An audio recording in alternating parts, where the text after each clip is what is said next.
I'm Dave Gardy. It's now back 12:20 Eastern Time, and we're ready for the next panel, which is going to be moderated by Terry Roberts, who's CEO and President of Whitehawk Incorporated Cybersecurity Exchange. We're going to have some of the participants in this panel because we're noticing that in the room when we've got lots of Zoom during this congestion problem they're having, there is more issues with the audio, which is what we're trying to get through. So we may have some people shut their video off. I'll turn it over to Terry, and we'll go from there. Wonderful. Thanks so much, Dave. Great to be here. So happy that we were able to do this using your wonderful services. I'm really ecstatic to be able to moderate our industry panel and take everything that we heard before us and throw it back from an industry perspective where actually we're the ones that are going to have to implement CMMC. So this is a critical perspective. I'd like to introduce our panelists. First, we have Ed Bassett. Ed is a career computer scientist, cyber innovator, and entrepreneur. Ed is currently the CISO at Neo Systems and was previously the founder of Metasecurity and president of GP Project and VP at Cyber. Next, we have Johann Dettweiler. Johann is a career information security solution architect and government regulation consultant. Johann is currently the Director of Operations and Security at Talitech and previously was Risk and Compliance Lead at Chickasaw Nation Industries. The following panelist is Jim Shifalakwa, career computer scientist with a focus on cyber and information security. He is currently the VP and CISO at Periton and previously was the CISO at Quotient 3 and VP and CISO at Serco. Following that, we have Felix Weiss. Felix is a senior software developer and business information systems professional. Felix is currently the executive director at the Cyber Clan and previously at DavTech. I might have mispronounced that, so don't shoot me, Felix. And last but not least, we have Tom Tollerton. Tom is a career information systems, business, and cybersecurity management professional, currently the managing director of cybersecurity and data privacy services at Dixon Hughes Goodman, and previously a cybersecurity lead at SAIC and network engineer at Beals Inc. So you all should be extraordinarily impressed.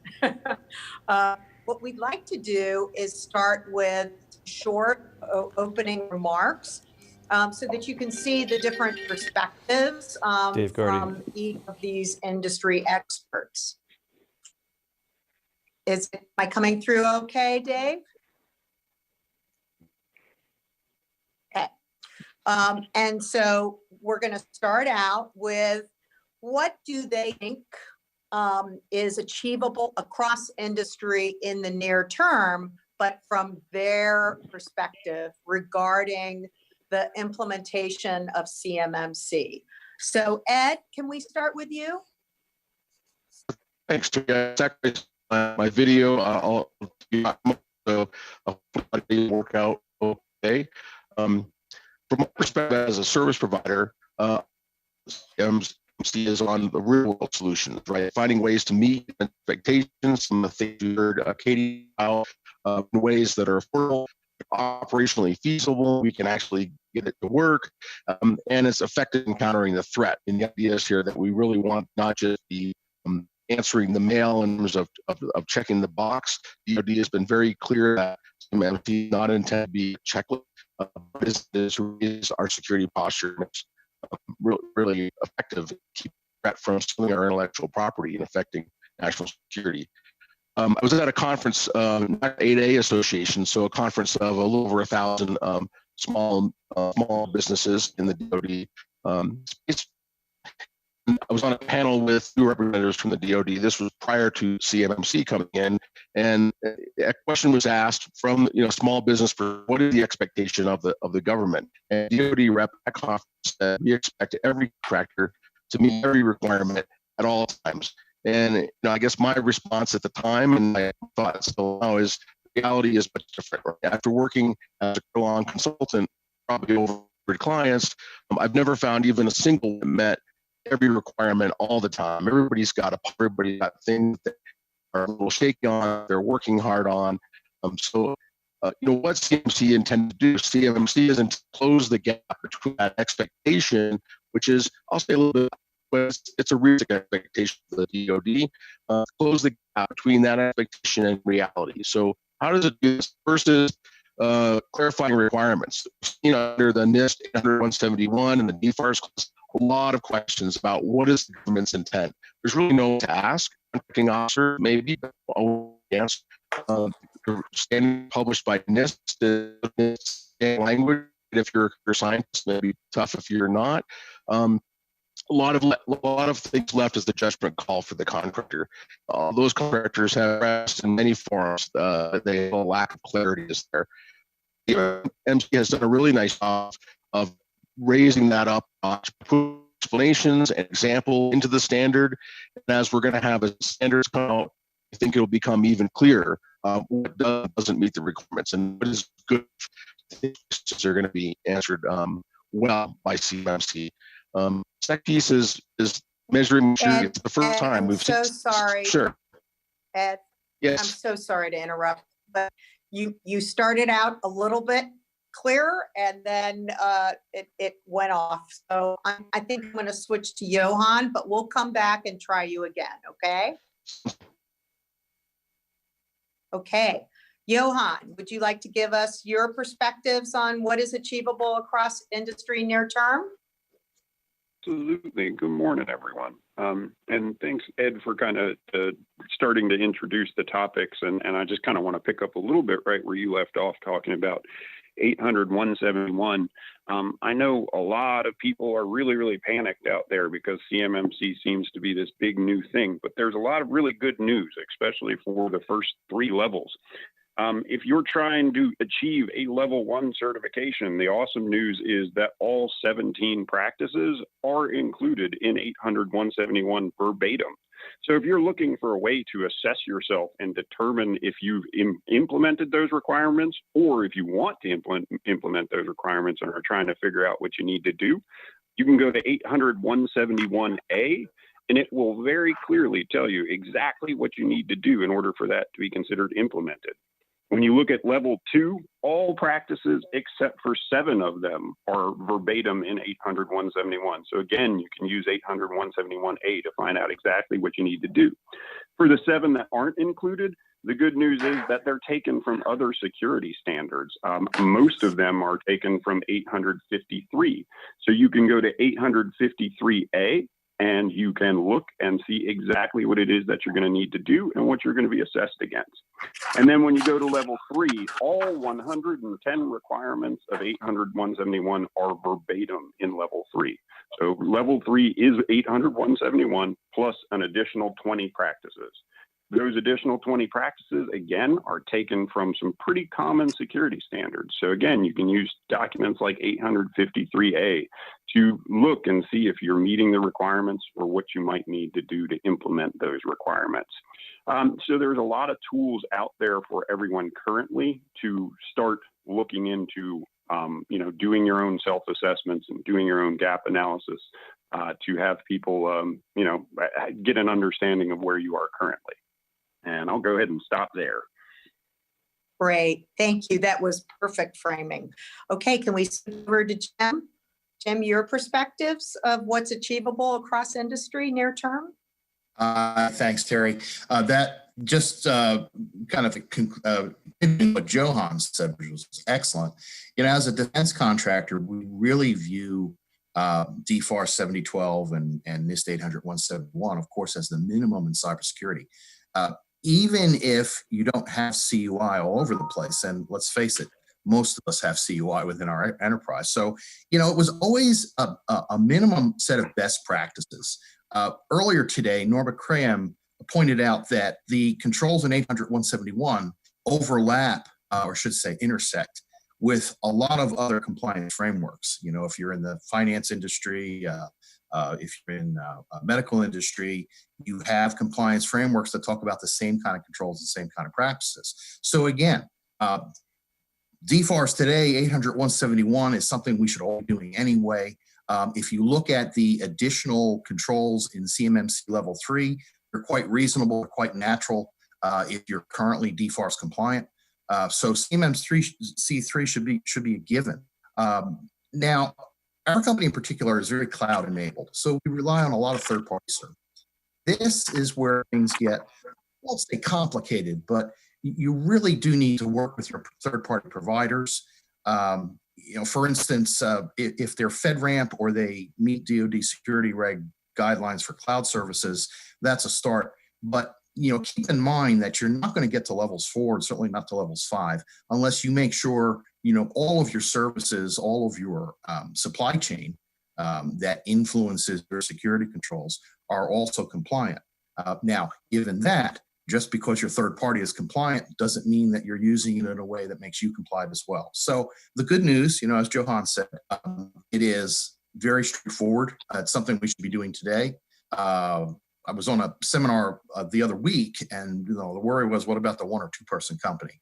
Well, the good news is it's fairly straightforward for them too, especially if you use third-party services. So it's a holistic approach, if you will, sometimes called an ecosystem that we have to manage. Perfect. Thanks, Jim. Felix, let's do a little bit of a twist. Can we focus from the perspective of a small or mid-sized contractor?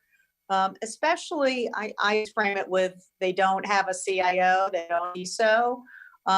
What's achievable across them in the near term? And any other perspectives that you want to bring up?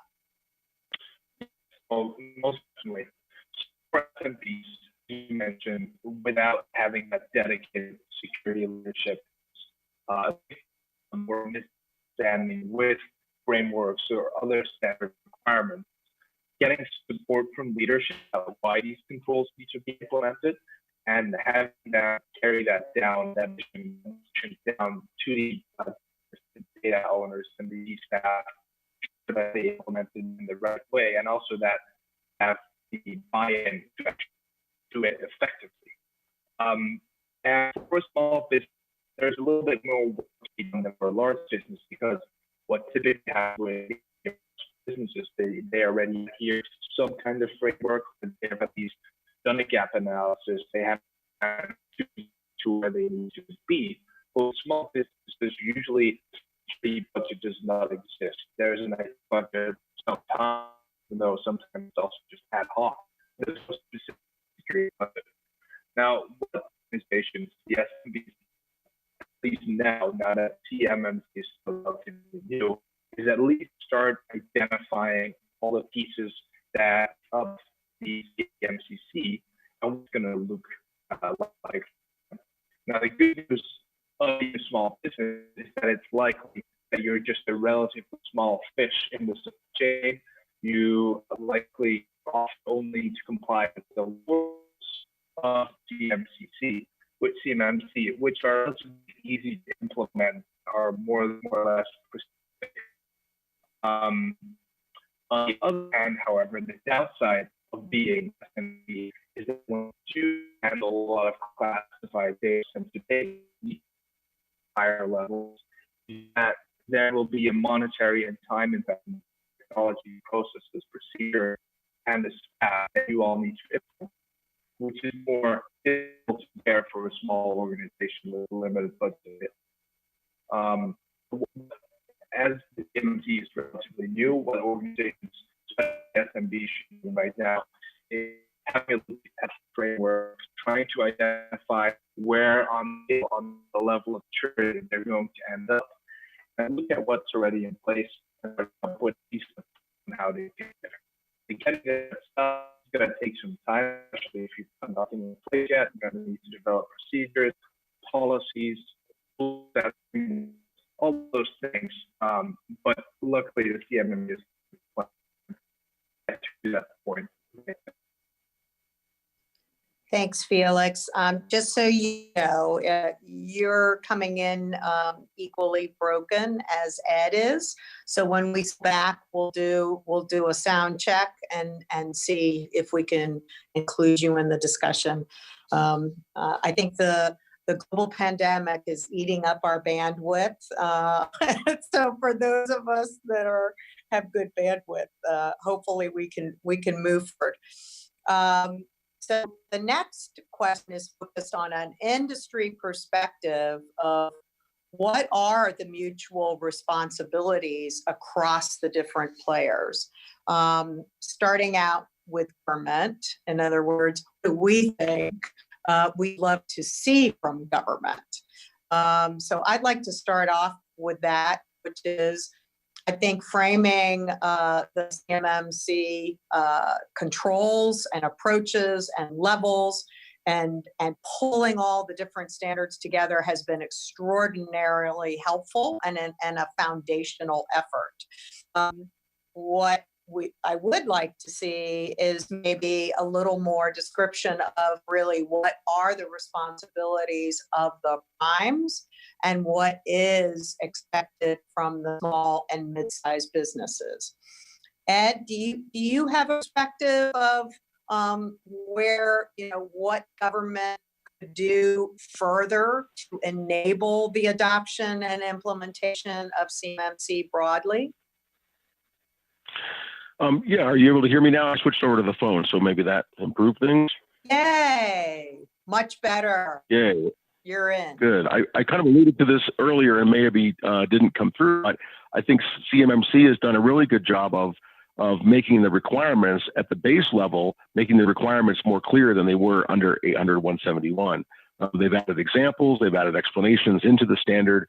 We're expecting to see some assessment guidelines that I think are going to make that even more clear. So certainly that's a government responsibility that they've stepped up to quite a bit. Things we're still waiting on maybe are some guidance on inheritance and how inheritance is going to work.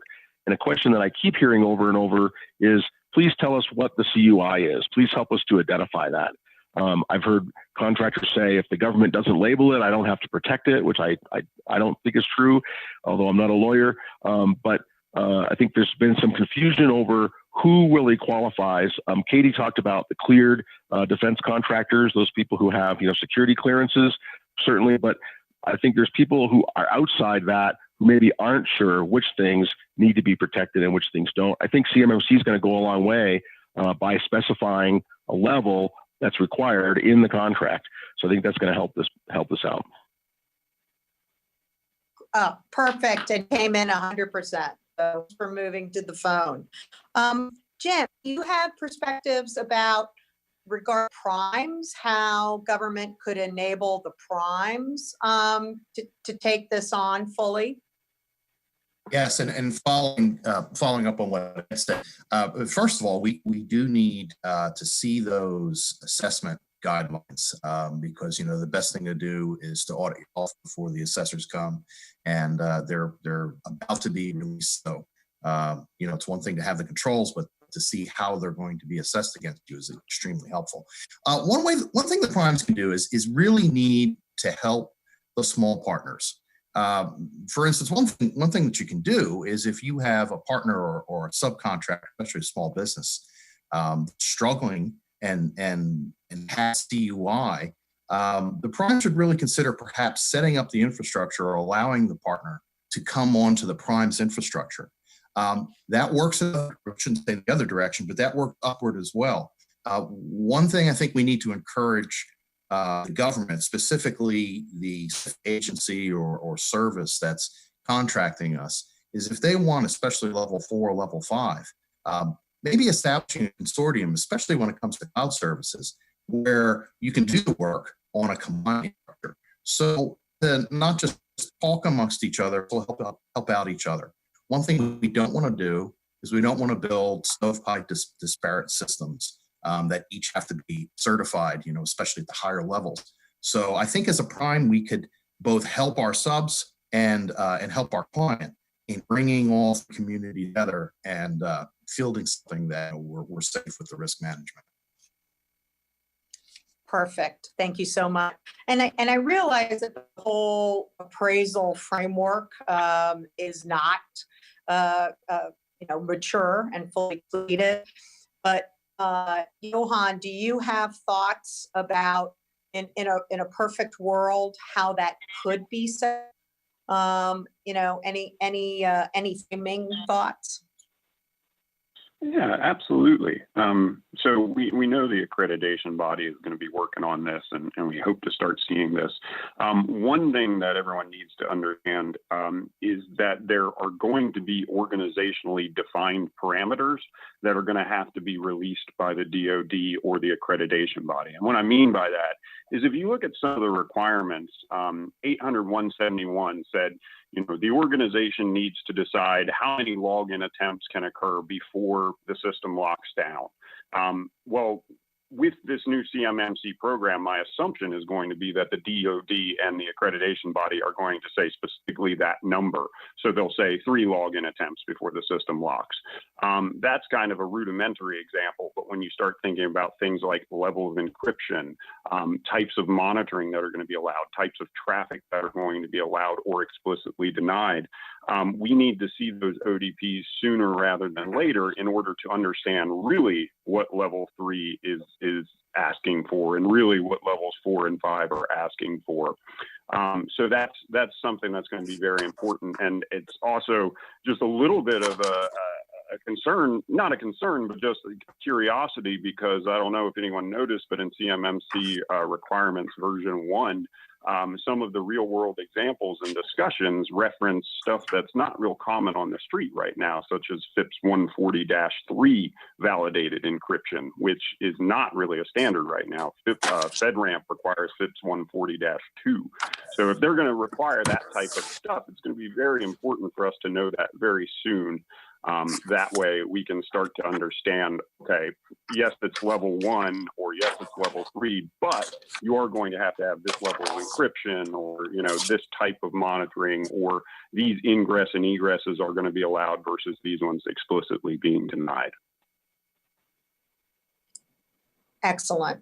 Tom, you also, do you have thoughts out from the certifying authorities and the appraisers' perspective of how to move this forward, how to fast track it? Well, so I appreciate the question. So, I mean, as an assessor of with several other frameworks and frankly in private industry, we get these questions a lot. It comes down very often to auditor's judgment, as we call it in our industry.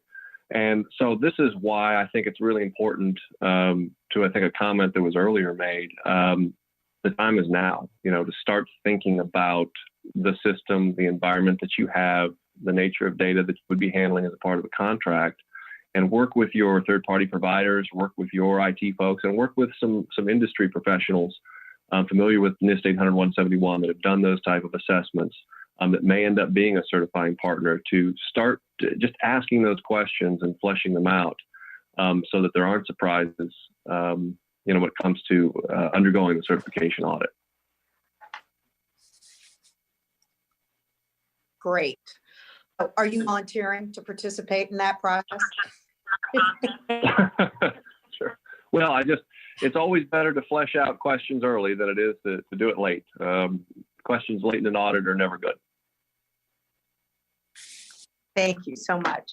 So several of you have a governance and compliance and audit background. Is there low-hanging fruit for small and mid-sized businesses? Because, of course, with the primes, right, they've got entire offices and a volume of expertise in this space. But for the smaller or mid-sized businesses, is there fruit that they can jump on right away regarding the governance, risk, and compliance, or the documentation of their processes to get to level 1? And I'm opening it up. Who'd like to talk first? Hey, this is Felix. Just jumping in here. I think the way the CMMC is structured is done in a way to make it easy for SMBs to start building their security resiliency with the model of the multiple levels, and level 1 being significantly easier than level 2, and then being cumulative in the sense that if you want to be level 3 compliant, you need to be level 1 and 2. It gives every single organization a good entry point into obtaining a level of certification, and therefore slowly building their resiliency. I think especially for businesses that haven't done it before or are still working on building their initial security hygiene framework, having a guided method of getting to the level they need to be is going to be very helpful, as it becomes manageable and it won't become too much of a complicated situation where they don't know where they need to start or where they need to end. The CMMC clearly dictates this is where you start, get all these pieces in place, and then you can move on to the next level. So for the organizations that don't necessarily have the in-house expertise, it draws a path for them to either acquire that expertise and acquire the solutions necessary in a structured and controlled manner. Excellent, Felix, and you're coming in clearly, just so you know. So thank you. I'm sorry. Who is? I switched to phone audio, so yeah.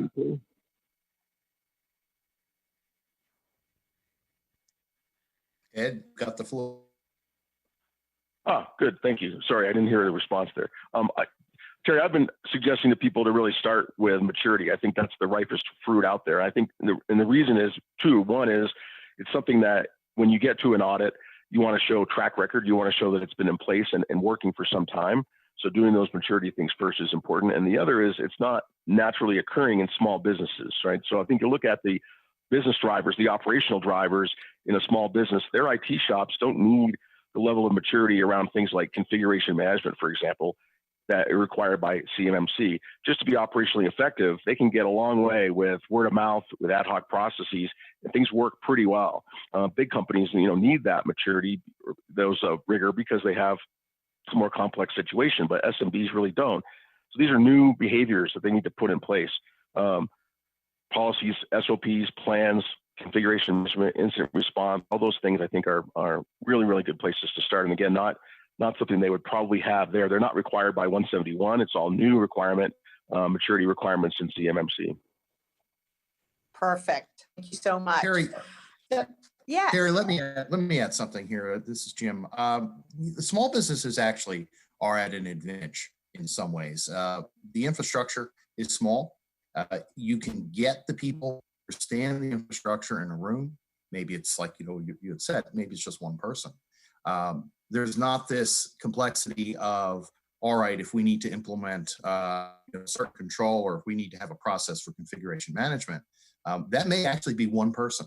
And my advice to get the CMMC guidelines, or better yet, get 800-171 as a small business, get those knowledgeable IT people, knowledgeable enterprise infrastructure people in a room. And first of all, take a nice breath. Look at the requirements, look at the intent of them. If you want to know where to start in terms of tightening up your security controls, absolutely start with multi-factor authentication. If you don't have it, get it. If you don't get it, you are at enormous risk. So even the 800-171 recognizes the fact that that's a primary control. You feel badly if you don't have MFA. So there's a logical place to start. Being smaller in some ways is better. So take advantage of that. Look at the guidelines, breathe, and take your time. Thank you. I'm going to push back just a little bit as a small business, which is when you look across the TFARs and the 171 and the myriad of controls, if you don't own your own infrastructure, if you don't have a sophisticated operation, then most of those controls don't apply to you.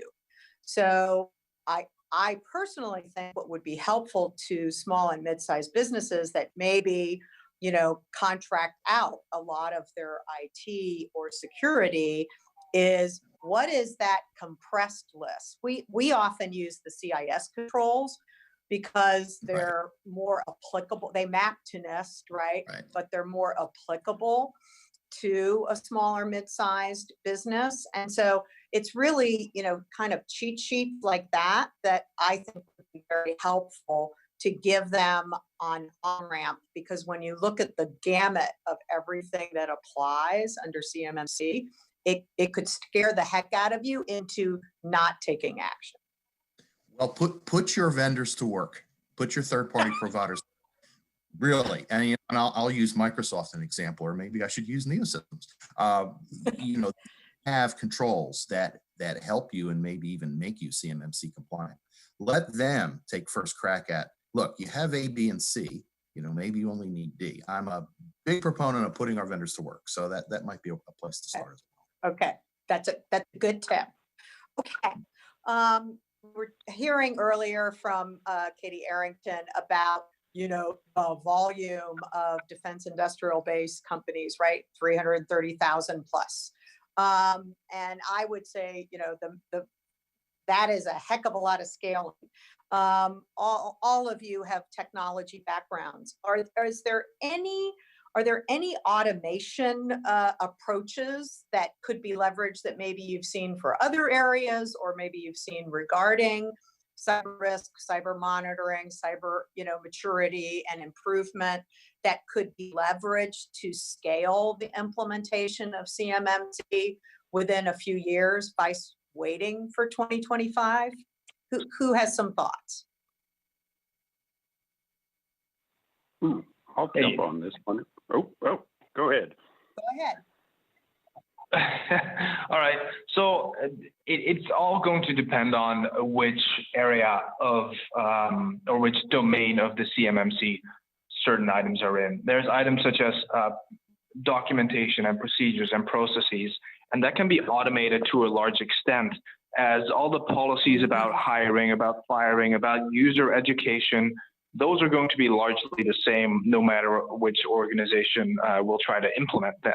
So if we collectively build a standardized set of templates or processes that an organization can use then to just slightly tweak to fit their specific requirements, that can alleviate a lot of the manual work that would go into building those yourself. Now, on the technical side, a lot of the controls that you see are about auditing or log keeping or record keeping. And those also, similar to the policy development, can be defined on a computer, on an infrastructure term, right? As soon as we get the specifics, as in these logs or records need to be kept for this long, at that point, organizations or service providers can start building configuration changes that will just roll those out across the board. So I think there is a lot of value in automating a lot of it, and a lot of it we will be able to automate. But then there's also the pieces that are very specific to your infrastructure, to your systems, that will become a bit more tedious or a bit more complex to implement in a fully automated fashion. Okay, great insights, Felix.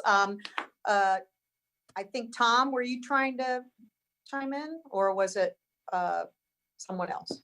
Well, I would just echo that there are document management solutions, GRC tool solutions, governance risk and compliance tools that can help automate the management, if not even of the audit requirements of policy and procedure, to help standardize those across medium and larger organizations.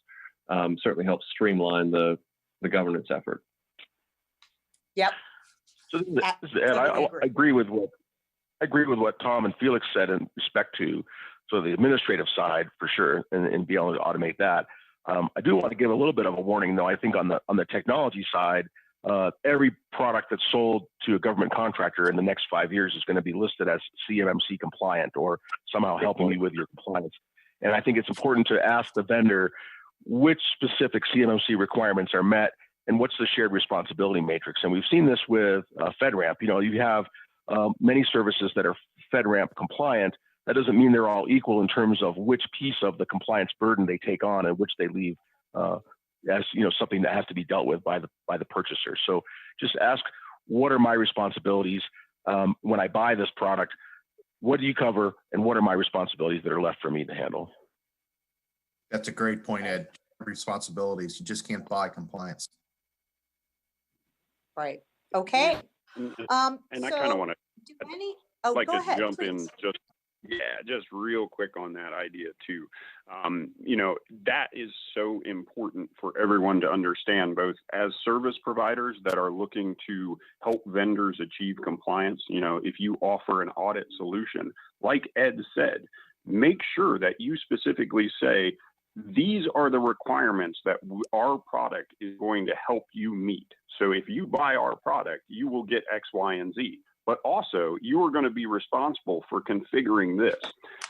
There's a lot of platforms out there that are going to have to make better strides at really informing their customers. So if you're a service provider, think about that. Think about helping your customers, because that, you know, if I can easily go to you and say, I know for a fact, if I purchase your product, I'm going to be able to meet these requirements and I can get some sleep at night. That's such a value added, as opposed to, I'll even throw out Microsoft Office 365. Who's really sure about what it takes to make Office 365 171 compliant? They say it's possible, but there's some issues there that I have some questions about, and it's just not as transparent as I'd like to see. And I really would encourage service providers to try and make CMMC the framework that's as transparent as possible. Okay, great. So a lot of cloud providers, right? I mean, a lot of businesses, majority of businesses have moved portions of their business operations or their data management or their data access and control, right, to commercial cloud provisioners. How can CMMC be baked into that? And could that be a way of giving some businesses a leg up on meeting a CMMC certification? Is that possible?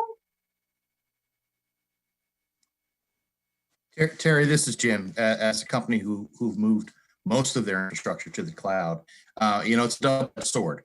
When you move to the cloud, and to dovetail on what Felix and Ed, Tom were saying earlier, you make sure your service provider, which in this case is a cloud, and maybe it is, you know, Microsoft 365. First of all, you have to provision a level of service that that's required for CMMC. I mean, that may mean government cloud, that may mean GCC high, may mean Azure high. It all depends on what kind of level you're going for, what kind of responsibilities that your clients expect. So again, just because you have all the mechanisms and the controls in the cloud doesn't mean you're using them properly, and doesn't mean they're configured properly. The other edge of that sword is, now that you're on the cloud, your risk profile is much different. I mentioned multi-factor authentication before, not by coincidence. Mm-hmm. If using a cloud service and you don't have MFA, Right. you're being hacked as we speak. So, you know, it's Right. It's very possible, just like cloud in and of itself. You know, it used to be, oh no, it's, you know, it's inherently insecure, and then it moved to, oh, it's inherently secure. The truth is, it's someplace in between, depending on what you provision and what controls you enable.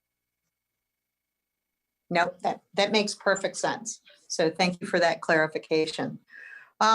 So should primes, as they're struggling, right, with the accountability in many ways for taking care of their subcontractors or their vendors or their suppliers, should they form a consortium where they are responsible for a swath, right, of those subcontractors and suppliers, and then share that support so that it doesn't have to be done multiple times? Or are there other, you know, consortium partnership like models that could be implemented so that, again, this can scale and the burden can be shared? And any ideas on that? Terry, this is Jim again. Perhaps, I'll give you one example, the NDISAC, National Defense Sharing and Analysis Center.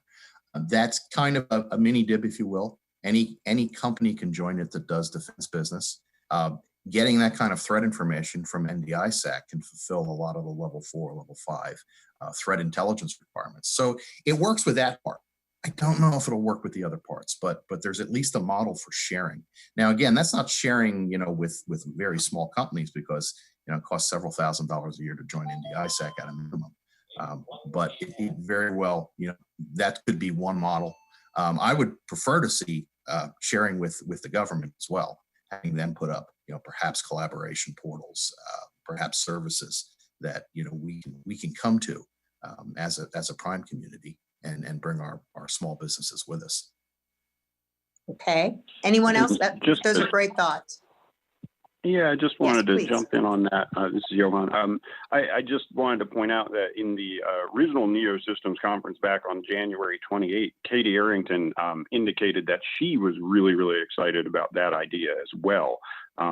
Kind of data sharing across major entities, including the DoD, because really the only way that we're going to get out in front of some of these kind of zero-day attacks that we're seeing now is to start correlating our heuristics data and our signature data and actually starting to recognize trends before they take hold on networks. Because even if you're level 5, if you're seeing a new zero-day attack, actually what's happening right now in the world with COVID-19 and everyone kind of taking advantage of that is a perfect example of how it's next to impossible to really protect yourself if something has never occurred before. So she was very open to that. And then she's also very open to the idea of the DoD creating some type of marketplace where small and medium businesses can go and see services that have been vetted in some way. Obviously, this is all up for how it's going to be done, but that services that have been vetted that can provide them, level 4 or level 5 or level 3 services so that they could utilize them very easily. So it's very exciting and hopefully very, very interesting times coming up. Well, Sorry, go ahead. Who was chiming in? Thanks, you. The primes are, responsible. Sorry, Felix, go ahead. I'll come after you. No, you go for it. Apologies. Okay. Terry, the primes, have a dependence on their supply chain, right? So in as much as the smaller, less mature members of the supply chain might need help, also the larger primes who may have already solved these problems from a cybersecurity perspective, they're dependent on their supply chain to get CMMC certified. So I think we're seeing a lot of motion by primes to try to help mentor and guide and even track their suppliers and how they're doing, provide them with some support. And on the kind of the extreme end of it, where you've got suppliers that maybe have no IT maturity whatsoever, so even level 1 is a stretch. We've talked to some primes about putting in some secure enclaves, places where contractors could come and work on the DoD information without having to worry about their IT that they run. And for very small companies that really, maybe DoD work is a small piece of what they do, and so it doesn't make sense for them to invest in this, even like I say, even a level 1 certification. Yeah, and Great. I think in general, Felix. a lot of the I think a lot of the cyber industry in general is already very common with knowledge sharing in general, due to it basically being a cat and mouse game at all times. And for us defenders or us organizations under attack to be able to withstand the constant developments, it's just in general imperative that we share that threat intelligence and that we share data in general. And I think it shouldn't be too much work or too difficult for us to extend that to a level where we can also try to tie it back to the domains more clearly in terms of what attacks are out there, in terms of the incident response, what should be our general responses to various types of incidents. In terms of the awareness and training, these are the items that are coming through, and this is how organizations should look at solving them. By doing that, especially for the SMB space, they won't have to reinvent the wheel every single time, which would be a huge loss of opportunity and time in general. So there's a lot of information that is ready to be shared. It's just not all compiled in an easily accessible space right now. And I think that's where we can really get a lot of value out of this. Thank you so much. So before we go to closing remarks, where each of you can speak for a minute, last statement to make to the audience. as the token cyber intelligence person involved on the panel, I have seen the advent of publicly available data sets and cyber risk baked into AI algorithms, and the ability to provide situational awareness of cyber risk across entire sectors. Do any have any experience with those kinds of technologies like Expanse and Insight and RiskCon and OURD, and the ability to be able to see trends and then have that as a lens from the outside in across the defense industrial base? Any thoughts of how that could play into CMMC? Hey, this is Johann again. Yeah, absolutely. And that's sort of what I was alluding to earlier, is that those tools are absolutely phenomenal. Augmented intelligence is without a doubt the wave of the future when it comes to network monitoring. But the intelligence is only as vast as the network that it sits on. And that's why I was really excited to hear that Katie Arrington and DoD was interested in creating some sort of database that would greatly expand anyone's network footprint. Because, you know, if you're one of the huge primes, your network is very large and you can gather a lot of data points. But if you're a small or medium business, even if you have the most expensive augmented intelligence tool, you might only have 1 or 2 ingress points that you're monitoring. So you're not really building a very strong footprint. But think if you had the ability to go to a marketplace and leverage one of those tools that was getting the data from all of the DoD contractors, you know, all of those signatures, all of that heuristic data was then available to you. Well, then your network becomes as big as all of those contractors' networks combined. And that's what's really exciting about these possibilities here. Yeah. Johann, I could not agree with you more. Terry, by definition, Okay. can't threat intelligence just by looking at the inside. You have to look on the outside, and intelligence services that help you correlate between what you're seeing on the inside of your infrastructure and what's occurring on the outside. Those kinds of services are, I think, the primary third-party assistance. We're not talking necessarily a full MSSP. We could about, you know, just endpoint detection services or just simple threat intelligence feeds with the tools to be able to apply them to what you're seeing on the inside. So by definition, you know, not only do you need tools, but you need data inside. Yes, thank you. Thank you. Okay, so in wrapping up, I thought I'd circle back with Ed. So just a few parting remarks for the audience. Thanks, Terry. It's early days on CMMC, right? So far, we're having a really good time working with all the early adopters. These are defense contractors that see good cyber hygiene as a competitive advantage, so they're in some ways excited to do it. We're really glad to see that DoD is listening to feedback and open to changing the program and fixing the glitches to make it work really smooth. So far, I'll say as a service provider, as we work to put together compliant reference architecture solutions, things that make economic sense and operational sense, CMMC looks really achievable to us. It's not simple, it's not necessarily easy, but it's achievable. And we think it's going to dramatically amplify the security posture of the defense industrial base. So yeah, I'm really liking where this is going. Great. Felix, any closing remarks? Yes, I'm very much agreeing with Ed there that the way this framework has been provided, how they laid it out with the various levels is a great way for organizations to be able to actually pull it off. NIST 800, 171, or 53 were always challenging, often were considered too difficult. And when things are too difficult and don't seem achievable, the organization just tries to rubber stamp it and not actually improve their security posture.